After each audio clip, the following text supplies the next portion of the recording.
dass der Unternehmenssteuerer eine Auszeit nimmt für Reflexion. Ich finde das eine Kernforderung, ganz wichtig. Was denn passiert, wenn jetzt zum Beispiel in der ganzen Finanz- und Wirtschaftskrise diejenigen Herren, die unter Dauerstress drin sind, endlich einmal in eine Reflexionsphase kommen? Die haben sie nicht. Dass man die einmal alle einsperrt, also ich würde jedem einen gescheiten Einlauf gibt. Ja, selbstverständlich. Und dann Zeit für Reflexion. Du hast erst wenn du saubere Hände hast, ja, hast du erst ein Gefühl, was Sauberkeit überhaupt ist.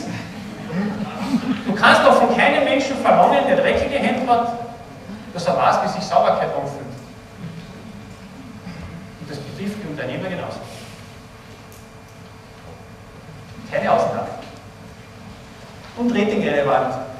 Um was geht es denn? Es geht hier nämlich, eigentlich geht es gar nicht um Qualitätsmanagement, eigentlich geht es um Risikomanagement. Weil wenn jemand nicht reflektiert, was er tut, dann ist das höchst riskant.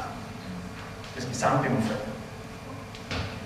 Deshalb steht dort tatsächlich nicht drinnen, und das gehört ratingrelevant. Nicht wie viel Eigenkapital hat.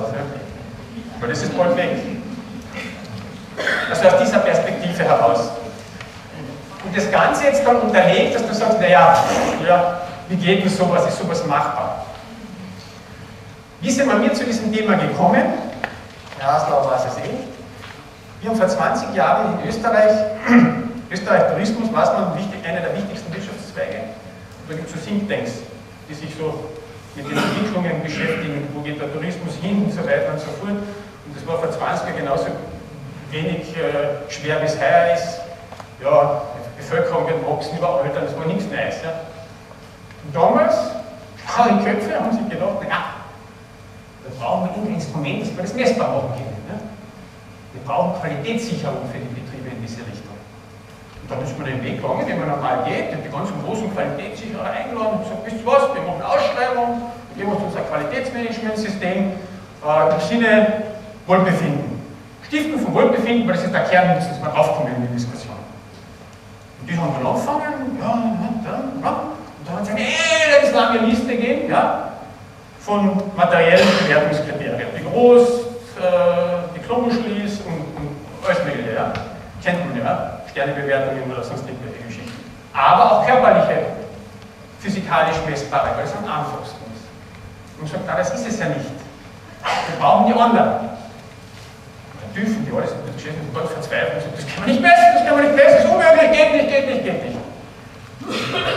Und dann haben diese Leute damals eine relativ große Krise gehabt, weil da schon relativ viel Geld investiert wurde und eigentlich gar kein Ergebnis absehbar. Ja? Das kennt man, das ist dann weiter davor gemessen, das war ein Thema von Untersuchungsausschüsse oder so. Ne? Ja? Jetzt ist kein Geld und da kommt nichts raus und so weiter und so fort. Und dann in den einen oder anderen Think Tank dann ist die Idee gekommen, ja, gibt es Systeme in der Welt draußen, denen der Kernnutzen das Stiften von Wohlbefinden ist? Gibt es das? Die erfolgreich funktionieren? Ja, das gibt es. Die Religionen. Die Weltreligionen. Was ist der Zweck von einer Religion? Dass du, wenn du dazu trittst, schlechter bist? Nein. Ja. Die Weltreligionen, die gibt es über hunderte von Jahren. Und wenn es etwas über hunderte von Jahren gibt, dann denkt man sich, naja, die müssen ein Qualitätsmanagementsystem dahinter haben. Ne? Weil so einfach ist das ja nicht. Das weiß man aus der betrieblichen Praxis heraus, wenn kein System dahinter aus, das Wissen bald einmal futsch weg. Das ist genau der Ansatz. Und dann haben wir Think Tank gehabt in Österreich und haben die eingeladen.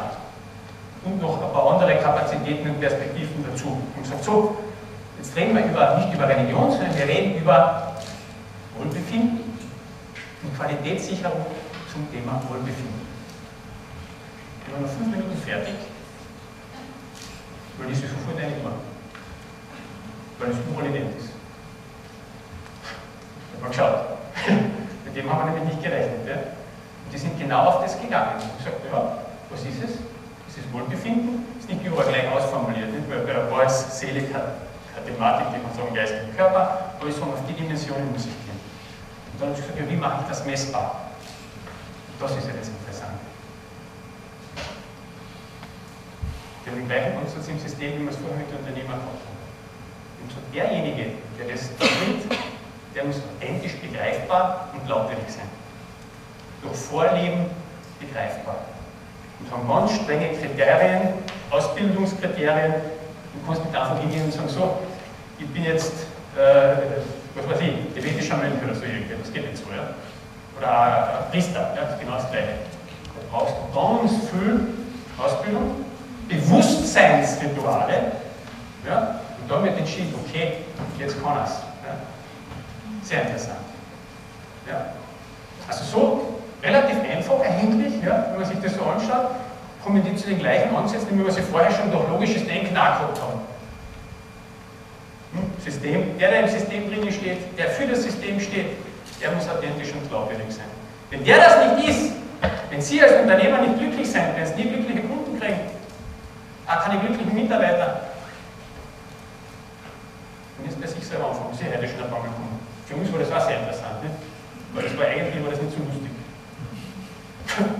Ich sage, aha, musst du anfangen. Glaubwürdig werden.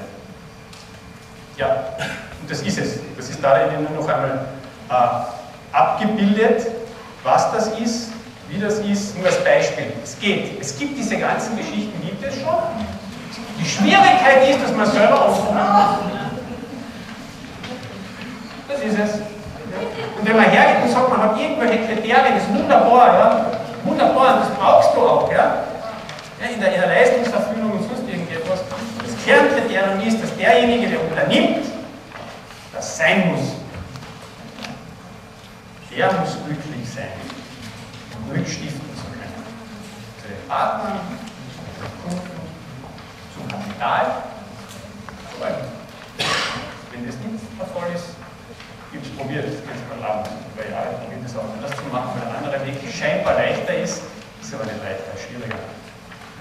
Und es macht mehr Spaß. Ja. Und das ist es nämlich. Und sobald man nämlich anfängt, jetzt kommt der Punkt, warum das wirklich Sinn macht, weil es Spaß macht. Es macht Spaß. Wenn man das macht, dann ist das alles viel leichter. Und da gibt es die Geschichte immer, wenn es dann so aufkommt und sagt, oh, das ist jetzt aber schwierig. Und, oh, dann ist das ein Indikator eigentlich, dass da irgendetwas mit dem Spaß bei einem selber nicht richtig läuft. Das sollte man das überprüfen. Und nicht weiter auf den raufbleiben, weil dann passiert nämlich das, dass man wieder ins Feuer kommt und sagt, na, das reite ich jetzt durch. Ja? Obwohl ich mich nicht wohlfühle dabei. Dann bist du schon wieder in dem Ding drin und dann mich schon wieder aus und du verlierst deine ganzen Systempartner und dann warst du schon wieder. So, jetzt bin ich schnell gewesen. Okay, auch nicht zusammen.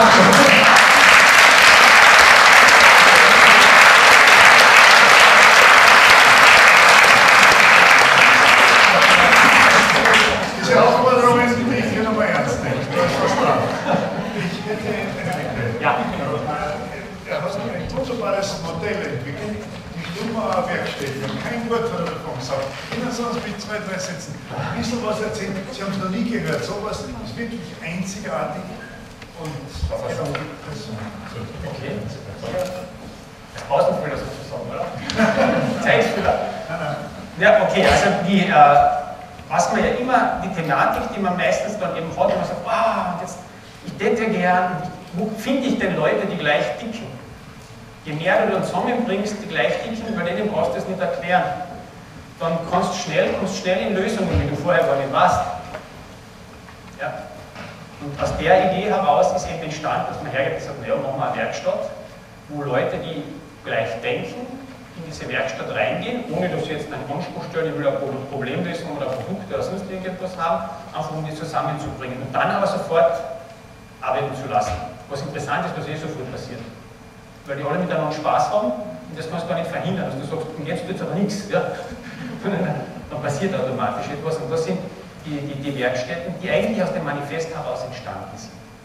Da haben wir jetzt gerade erst angefangen, aber es gibt schon ganz tolle Geschichten, ja, die daraus entstanden sind, Produkte, Ideen, die dadurch Nahrung kriegen. Das ist das, was ich eben vorher sagen wollte. Wenn man gleich tickt, die gleiche Wertehaltung hat, dann spart man sich in der Beziehung, in der Kommunikation den Abgleich. Da gehört natürlich Vertrauen dazu. Aber wenn du gleiche Werte hast und dich zu Werten bekennst, dann sparst du das ganze Theater im Vorfeld, dass du da, ja, sagen, ja, der ist ja komplett abgezogen oder was, Rechtsanwalt und sonst irgendetwas. Weil wenn Sie in eine Beziehung hineingehen, und es ist wurscht, ob es eine Geschäftsbeziehung oder eine private Beziehung ist, und Sie gehen mit der Energie hinein, dass Sie sagen, jetzt schauen wir mal, was alles passieren kann, du könntest nur mich überall legen. Dann werden Sie den Schalter mit dem Spaß nicht so leicht unterkippen später, wenn das dann ausformuliert ist. Aber du siehst ja in dem eigentlich das negative Bild. Und wenn du eine Wertehaltung hast, dann kommst du sehr schnell, das spürst du auch sehr schnell, ob der zu dir passt oder nicht. Und je mehr das sind, desto größer ist auch dieses, ich weiß nicht, wie ich das beschreiben soll, ja, dieses Gefühl und damit auch die Sicherheit, dass das Ganze funktioniert. Einfach tun. Die Zeit der Theorie ist, glaube ich, vorbei. Es ist jetzt wirklich, dass man einfach Sachen macht. Und damit wieder begreifbar wird für andere. Die sagen, schau, boah, das geht ja noch, oh ja. Es geht ja nicht ums Machen. Es geht nicht ums Denken oder so, es geht ums Tun. Und deshalb die Badblumer-Werkstätten. Ja. Gut.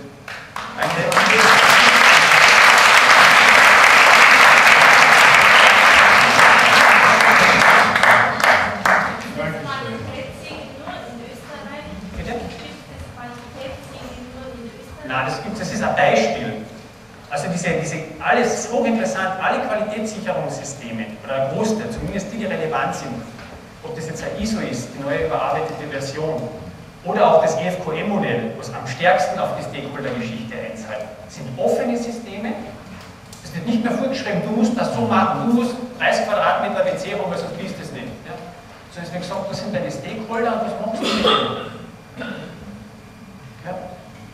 Das ist ein Qualitätszertifizierungsinstrument, ist aber nicht das einzige.